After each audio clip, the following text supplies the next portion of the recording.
युद्ध खरं तर कोणालाच परवडू शकत नाही, पण आल्या अमेरिकेच्या मनात इथे कोणाचे चाले ना अशी आजची परिस्थिती आहे. कारण अमेरिका स्वतःला महासत्ता समजते. अमेरिकेच्या या महासत्तेला रशिया आणि चीनकडून सतत आव्हान दिलं जात असलं तरी पण त्यांचंही अमेरिकेपुढे काही चालत नाही हे सत्य आहे. राहिला भारताचा प्रश्न, तर भारत सतत युद्ध न करण्याच्या बाजूने असतो. शांततेने तोडगा काढण्यावर भारताचा भर असतो. आज जगात 3 ठिकाणी युद्ध सुरू आहेत. मागील 4 वर्षांपासून रशिया आणि युक्रेन युद्धाचे चटके जगाने भोगलेत.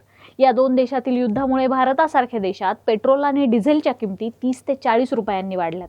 त्या अजूनही कमी झालेल्या नाहीत. आता तर अमेरिका, इस्रायल दोघे मिळून इराणवर हल्ला करतायत. ते देखील पवित्र रमजान महिना सुरू असताना.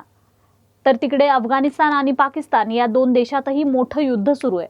काही दिवसांपूर्वीच अमेरिकेने व्हेनेझुएलाच्या राष्ट्राध्यक्षाला जेरबंद केलं. तर आता त्यांनी इराणचे सर्वोच्च नेते आयातुल्ला अली खामेनेई यांच्यासह 40 जणांना एकाच ठिकाणी गाठून ठार मारले. त्यासाठी त्यांनी इराणवर एकाच दिवसात जवळपास 1200 बॉम्ब टाकलेत असा दावा करण्यात आलाय. इराणनेही आता अमेरिकेशी 2 हात करण्याचा निर्णय घेतलाय. त्यांनी कोम शहरातील जामकरन मशिदीवर युद्धाचं ऐलान करणारा लाल ध्वज फडकवलाय. त्या झेंड्यावर इमाम हुसेन यांचा बदला असे शब्द कोरलेत. त्यामुळे युद्ध काही इतक्यात थांबणार नाही असंच दिसतंय. त्यात अमेरिकेचे अध्यक्ष डोनाल्ड ट्रम्प यांनी इराण काही छोटा देश नाही, इराण मोठा आणि मजबूत देश आहे, त्यामुळे वेळ तर लागणारच असं म्हणून युद्ध पुढे रेटण्याचाच इशारा दिलाय. त्यामुळे या युद्धाचा भारतावर देखील मोठा परिणाम होणार आहे. भारताची या युद्धात अधिकृत भूमिका काय, मुळात हे युद्ध नेमकं का पेटलंय, ते कधी थांबू शकतं, हेच आपण या व्हिडिओत समजून घेण्याचा प्रयत्न करू. नमस्कार, मी अनुजा आणि तुम्ही पाहताय कार्यारंभ. अमेरिका आणि इराणचा वाद हा 1979 पासून आहे. त्यावेळी इराणमध्ये इस्लामिक क्रांती झाली होती. या क्रांतीचं नेतृत्व आयातुल्ला खामेनेई यांनी केलं होतं. खामेनेई हे अमेरिका विरोधी आहेत, त्यामुळे अमेरिका सतत इराण विरोधात काहीतरी कारणं शोधून काढण्याचा प्रयत्न करत असते. यासाठी ते इराकच्या शेजारी देश असलेल्या इस्रायलची देखील मदत घेतात. त्यामुळे इराण हा इस्रायलमध्ये दहशतवादी कारवाया करणाऱ्या ग्रुपला नेहमी मदत करत आलाय. यावरूनच अमेरिकेनं इराणला दहशतवाद्यांना फंडिंग करणारा देश म्हणून घोषित केलंय. 8 महिन्यांपूर्वी इस्रायलनं इराणवर भीषण हल्ले केले होते. त्यात इराणचे अनेक लष्करी अधिकारी मारले गेले होते. इराणच्या अणुकार्यक्रम जिथे सुरू आहे तिथेही हल्ले करण्यात आले होते.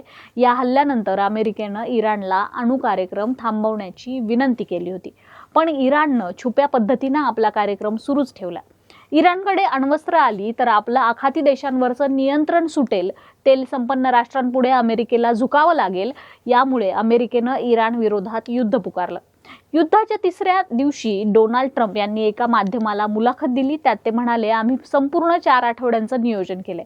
त्यापेक्षा कमी कालावधीत देखील आम्ही हे युद्ध संपवू शकतो, पण इराणचे एका कारवाईत 48 लीडर मारलेत असा दावा ट्रम्प यांनी केलाय.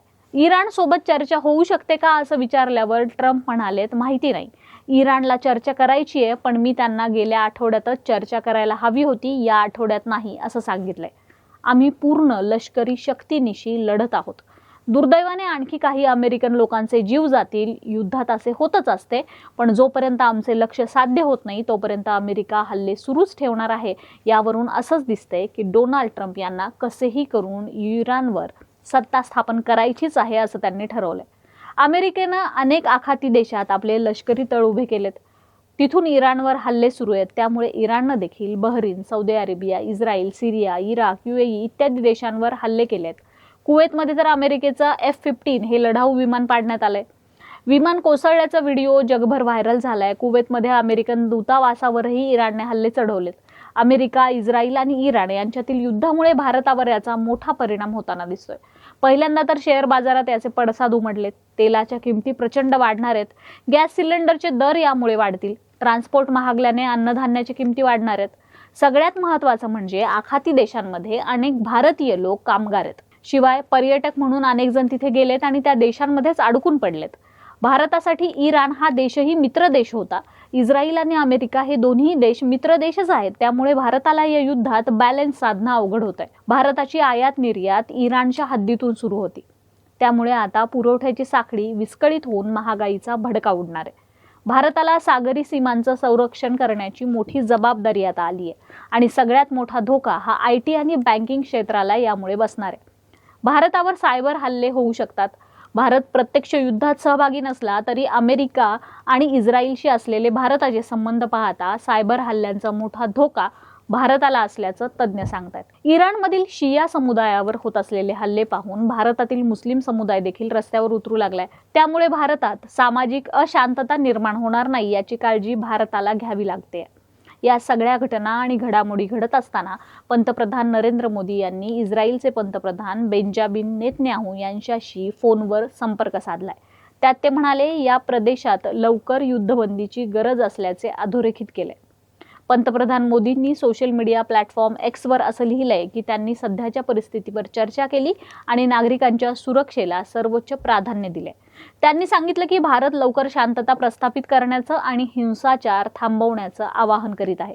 दरम्यान पंतप्रधान मोदींनी संयुक्त अरब अमिरातीचे अध्यक्ष मोहम्मद बिन झायेद अल नह्यान यांच्याशी देखील संवाद साधलाय.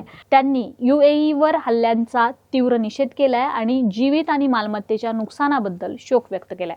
मोदी म्हणाले की या कठीण काळात भारत UAE सोबत उभा आहे आणि तिथे राहणाऱ्या भारतीयांच्या सुरक्षिततेची खात्री दिल्याबद्दल त्यांचे आभार देखील मानतो. हे सगळे हल्ले होत असताना जगाच्या पाठीवर देखील त्याचे पडसाद उमटायला सुरुवात झाली आहे. अमेरिकेच्या मनमानीला वैतागलेले देश पुढे येऊन त्याचा निषेध करू लागलेत. रशियाचे राष्ट्राध्यक्ष व्लादिमीर पुतीन यांनी प्रतिक्रिया देताना इराणच्या सर्वोच्च नेत्याची आणि त्याच्या कुटुंबियांची हत्या केवळ राजकीय हल्ला नसून मानवी नैतिकता आणि आंतरराष्ट्रीय कायद्यांची पायमल्ली करणारा एक निर्लज्ज नरसंहार असल्याचं म्हटलंय. एवढंच नाही तर खामेनींच्या मृत्यूनंतर रशियाने उघडपणे इराणची बाजू घेतली आहे. त्यामुळे जागतिक राजकारणात खळबळ उडाली आहे. हा गुन्हा करणाऱ्यांनी सर्व सीमा ओलांडल्या आहेत या शब्दात पुतीन यांनी या हल्ल्यामागील शक्तींना इशारा दिलाय. इराणवरील या संकट काळात रशिया त्यांच्या पाठीशी खंबीरपणे उभा असल्याचे संकेत या निवेदनातून त्यांनी दिलेत. चीनकडून देखील या घटनेचा तीव्र निषेध करण्यात आलाय. इराणसारख्या सार्वभौम देशाच्या सर्वोच्च नेत्याची केलेली उघड हत्या अस्वीकार्य असल्याचं चीननं म्हटलंय. सत्ता पालटासाठी हा प्रयत्न करण्यात आल्याचं चीनचं म्हणणं असून चीनी परराष्ट्रमंत्री वांग यी यांनी रशियाचे परराष्ट्रमंत्री सर्गेई लाव्रोव यांच्याशी चर्चा करताना या लष्करी कारवाईचा तीव्र निषेध केला आणि अमेरिका आणि इस्रायलवर गंभीर आरोप केलेत. शांततेची चर्चा सुरू असताना हा हल्ला करणे हे कपट कारस्थान आहे अशा शब्दात त्यांनी इस्रायलचा निषेध केलाय. तात्काळ युद्धविराम देऊन दोन्ही बाजूंनी चर्चेच्या टेबलावर यावं अशी भूमिका चीननं मांडली आहे. आता या क्षेपणास्त्र हल्ल्यांच्या मालिकांमध्ये इराण देखील चवताळून उठलाय. येत्या काही काळामध्ये जगभरात काय परिस्थिती निर्माण होते हे कळेलच. पण अमेरिकेनं इस्रायलला हाती घेऊन केलेल्या या कुरघोडीवर तुमचं मत काय आहे हे आम्हाला कमेंट करून नक्की सांगा. व्हिडिओला लाईक करा आणि शेअर करा. कार्यारंभवर नवे असाल तर कार्यारंभला जरूर सबस्क्राईब करा. कार्यारंभ डिजिटल या फेसबुक आणि इन्स्टा पेजलाही फॉलो करा. धन्यवाद.